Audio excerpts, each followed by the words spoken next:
Hello, listeners. This is Kat, and welcome back to Put Your Hands Up Podfics. This will be the continuation of Little Acts of Kindness. This will be part 105, chapter 105, entitled Relationships. Hizashi fidgeted a bit, looking over the contents of the breakfast, making sure everything was perfect. It had to be perfect for Shota. He wanted to spend a nice day with his husband, before later tonight when they went to visit Namuri. They had decided yesterday that today would be the day they officially told her. Even if Hizashi was of the opinion she knew and just didn't bring it up to let them come to her in their own time. And after they spoke with Namuri, they were going to meet with Tensei and head to their friend's grave. It wasn't a special occasion, not his birthday, not the day he died, but Namuri had wanted to visit her boyfriend's grave, and they had all decided to go with her, to support each other and remember their fallen friend. Hizashi went to the bedroom to wake up his husband with a kiss and soft words of love. "Good morning, Sho," he said, smiling. Shota yawned, giving a sleepy smile back. "Morning," he slurred, arm wrapping around to kiss his husband back. "I made you breakfast," Hizashi said. Shota smiled. "Thanks," he said, now starting to fully wake up.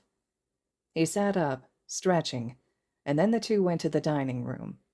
Hizashi was delighted to see the way Shota's eyes lit up at seeing the nice breakfast laid out before him. Fish and rice with some miso. The two ate breakfast, and then Hizashi wrapped his arms around Shota. "I got us tickets to see a movie," the blonde said. His husband leaned against him, giving a hum. "What movie?" he asked. "That new trashy horror you wanted to see," he said. "You're spoiling me," Shota grumbled a bit. "Anything for the best man of my life," Hizashi purred, kissing the dark-haired man's neck. "Zashi," Shota whined in complaint, face now blushing a bit. Hizashi chuckled, and the two went to take a shower, and then get dressed for the movie theater. After they arrived, he grabbed a big tub of popcorn for them, as well as some snacks. Once he had their treats and drinks, he returned to the theater, where Shota was sitting in the middle, having some of the best seats in the house. The movie obviously wasn't scary, a bit more cringe and over-reliant on jump scares and blood, but Hizashi loved listening to his husband as the man whispered quietly about all the things that could have been done differently, ways to make the movie truly scary. As the movie ended, Hizashi gave a hum. "Maybe you should make your own movie." "I bet you would be an amazing movie director," he purred out, leaving the movie theater. Shota snorted. "I'm too busy to do such a thing," he said. "And I would need to do a lot of training and certification and all that other stuff in order to be a movie director," Shota said. "Sure. Or you could just produce a short film on YouTube or something for some fun. You need a hobby to help you unwind," Hizashi said. "Says the man who has 3 jobs," Shota retorted, huffing. "Yes, but I still find time to unwind and just relax, working on writing my own songs and such," Hizashi pointed out. Shota huffed. "Even if I did, where would I find actors and stuff to make it?" he said. Hizashi knew his husband was really interested in making a small horror film, just to prove that horror didn't actually have to rely on cheesy gimmicks to give a person chills, but his husband was also reluctant, just because he wanted to fully focus on his jobs. But Hizashi was also aware of the half-written script his husband had tucked away that he had been working on for a year or so now, jotting things every once in a while. "Get the kids to be your actors. You could turn it into a school exercise," he said. Shota rolled his eyes. "Sure, but then they might goof off or not take it as seriously, and they don't exactly fit the roles needed," he said. Well, you know Nem, Tensei, and I are always willing to help," he said, even if Tensei was now in a wheelchair. Shota sighed. "I know," he said. "Maybe in a couple of years when the kids are older, he said, shrugging. Or maybe I'll redesign one for the students, but it won't be a school assignment. I don't want them to be participating if they don't actually want to do it. That shows in a work. If an actor isn't committed to their role, he said. Hizashi kissed his husband. Whatever you decide to do, I know it'll be amazing. The thing is, you just need to try, he said. Shota looked away, giving a slight huff. Now, let's go get some lunch, Hizashi said, and they went to a small udon restaurant, having soup for lunch. After, Hizashi drove them to Namuri's house. He knocked on the door, and soon it opened. Namuri smiled. Shota, Hizashi, come in, she said.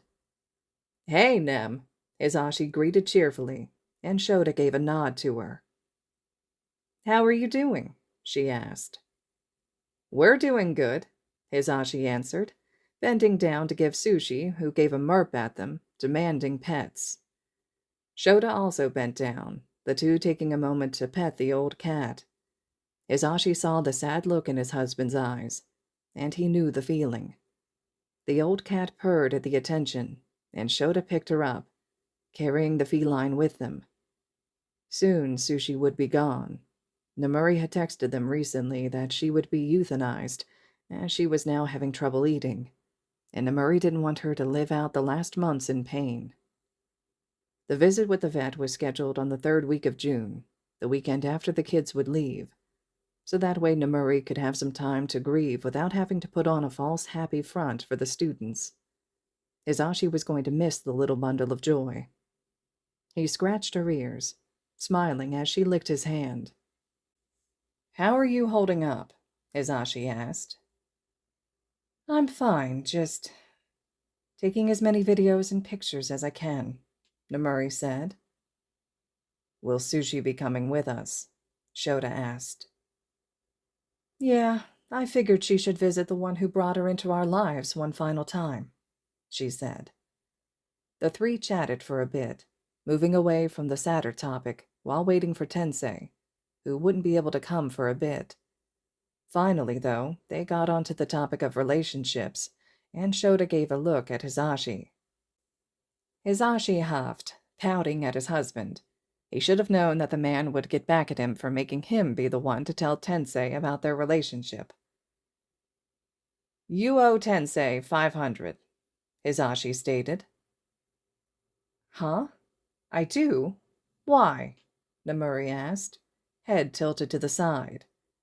Shota snorted. Because we married first, instead of telling you while we were dating, Hizashi stated. And you call me blunt, Shota said, nudging him a bit. What? I figured I might as well just get it out of the way, Hizashi said, flailing his arms. I'm glad you finally decided to tell me, Namuri said, not sounding too surprised. I guess you're keeping your relationship secret? Yes, Hizashi answered, nodding.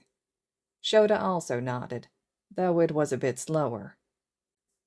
I'm glad for you, but you missed out on all the wedding gifts, Namuri said, getting up and heading out, saying she would be right back. Hizashi gave a hum, petting the old cat, who was asleep on Shota's lap. After a moment, Namuri came back holding a box. Here you go, she said, handing the box over to Hizashi.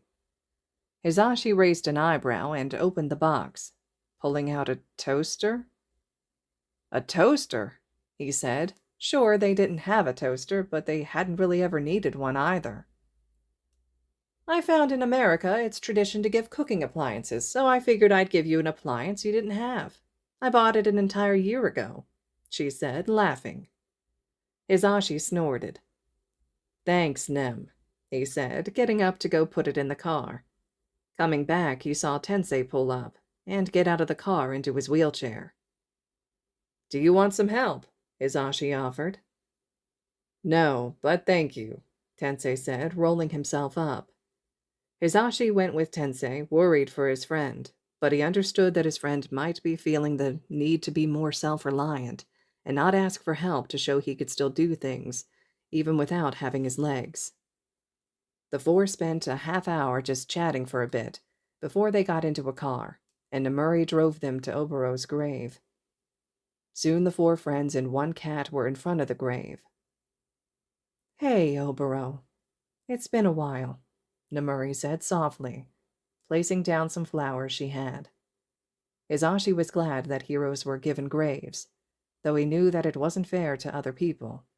Some people wanted to bury their family members but couldn't, forced to cremate them. Japan didn't have enough space to bury all the dead, but Izashi still was glad that heroes and hero students could be buried if the families chose it. Obero's family had chosen to have him buried, wanting to have a place to visit their son, gone too early in their lives.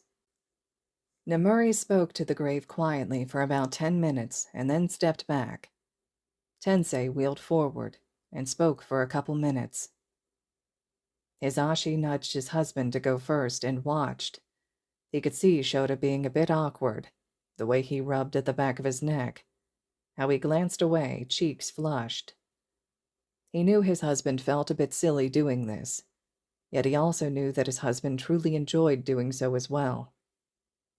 Soon, Izashi was stepping forward, and he gave a smile. "Hey, Obero," he said. "I wonder what Shota told you. I know you were the first of our friends to know we were married, but did Shota tell you we basically have a kid now?" "His name is Midoriya Izuku, and I know Shota's being a grumpy pants and saying he's only our student, but that boy's house is no home. I wish we could take him away, but unfortunately it's not possible. Apparently his mother is just capable enough where Child Protective Services won't get involved," he said, giving a huff. "Would you look out for him for us when we can't? Midoriya has fluffy green hair and bright green eyes. I just know you would adore the kid," he whispered. "Anyways, other than us basically having a son now, we have had a pretty intense school year. I nearly died of a heart attack when Shota was injured from a villain attack. I'm glad he's all right," he said. "But now things have gone back to normal, and the finals are coming up soon. I can't wait to see how Sho's class does. All of them are so impressive," he said, chuckling. "Thank you for listening, Boro. I miss you, and one day we'll see each other again. And while I look forward to that, I hope it isn't too soon," the man said. "See you later," he said, patting the grave a bit, before he got up, heading back towards his friends. The group of four walked back to the car, and as Izashi got in, his eye spotted someone walking towards the cemetery. With purple hair and walking a giant dog, but they were too far to make out his facial features. For a moment, the man seemed familiar. But then the stranger turned away, face hidden, and Hisashi leaned back into Shota, putting it out of his mind as a trick of the light, or maybe it was someone he had spoken with years ago. Namuri drove them back to their house, and Shota carried Sushi back into the house. "Thanks for coming to spend time with me," Namuri said, giving a smile. Hisashi nodded. "It's no problem, Nem. You know we like spending time with you." There was a pause, all of them knowing they should say goodbye, to go their own ways, but none of them quite wanted the time to end. "How about we go get some drinks?" Shota said, rubbing the back of his neck awkwardly. Namuri and Tensei smiled. "Sounds fun," Namuri said. "You? Saying we should get drinks?" Tensei said. "No way am I saying no to that." He laughed teasingly. Shota blushed. Izashi smiled, giving a peck to Shota's cheek, and that only made the man flush deeper. The four drove together, and Izashi said he'd be the designated driver this time. Throughout the night, Izashi took plenty of embarrassing photos as his friends got drunker and drunker. They were going to suffer hangovers at school tomorrow, but he didn't doubt that they would consider it worth it in order to have fun and spend time with each other. Because these moments should be treasured. They had a close call with Tensei. The life of heroics was dangerous, and they never knew when they might lose each other. Hisashi drove his friends back to Namuri's house and took care of them after they had passed out, making sure they all had water and pills next to them. Then he went to sleep, cuddling his husband. Today was a wonderful day. All right, listeners, this concludes chapter 105 of Little Acts of Kindness. Chapter 106 will be up next. Would love to hear the thoughts about this one.